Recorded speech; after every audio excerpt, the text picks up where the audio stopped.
3 line. Rajasekhara Reddy, Chandrababu, Jaganmohan Reddy. తర్వాత పాదయాత్రలన్నీ కూడా ఆ సెంటిమెంట్ తో ముందుకొచ్చి ఎవరో ఒకళ్ళ కాన్సెప్ట్ తో నడిచినాయి. సక్సెస్ అయినాయి, ఫెయిల్ అయినాయి అన్నీ ఉన్నాయి. ఇప్పుడు నన్ను అడిగితే పాదయాత్ర అనేటటువంటి దానికంటే కూడా నియోజకవర్గ యాత్రలు పెట్టుకోవడం బెటర్. నియోజకవర్గంలో సెటిల్ అవ్వడం, ఒక రోజు ఉన్న సమస్యలన్నీ మాట్లాడటం, అక్కడ ఉన్న వాళ్ళందరితో ఇంటరాక్ట్ కావడం, ఆ తర్వాత నెక్స్ట్ నియోజకవర్గానికి వెళ్ళిపోవడం. కానీ అప్పటికి డిఫరెన్స్ చూస్తే సార్, అంటే 2019 ముందు ఆయన చేసిన దానికి ఇప్పటికి ఎక్కువ సొంత పార్టీలోనే సమస్యలు పెరిగిపోయినాయి. అరెస్టుల రూపంలో కానివ్వండి, లేదంటే వేధింపులు కానివ్వండి, ప్రతీకారాలు కానివ్వండి.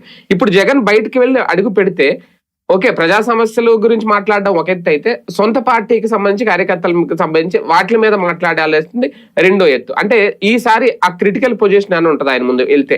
ఏముండదు, ఇప్పుడు ప్రయత్నించారు ఈ 2 ఏళ్ల నుంచి అరెస్టులు, అంటే అప్పుడు ఇంతగా లేవు కదా, 2019 ఏళ్లలో అయిపోయినాయి కాబట్టి ఇంకా కొత్తగా ఏముండదు. ఇప్పుడు వీళ్ళ వలన ఈ అరెస్ట్లు అయ్యి జైలుకి వెళ్ళిన వాళ్ళు ఇంకా మరింత బలంగా జగన్ తో పాటు నడవడానికి బిగిన్ అవుతారు. తెలిసి 2019కి ముందు పాదయాత్రలో వచ్చిన దానికంటే కూడా అప్పుడు ఏంటంటే మెయిన్ జగన్ ఒక 5-10 మందో ఆయనతో పాటు నడిచారు. అది కూడా కాసేపు కార్లలో కూర్చున్నది. ఇప్పుడు చాలా స్ట్రాంగ్ గా నడిచే వాళ్ళ సంఖ్య పెరగచ్చు జగన్ తో పాటు, ఎందుకంటే కసిగా ఉన్నారు చాలా మంది. వైఎస్ఆర్ కాంగ్రెస్ పార్టీ కార్యకర్తల్లో, నాయకుల్లో విపరీతమైన కసిని తెచ్చిపెట్టింది మాత్రం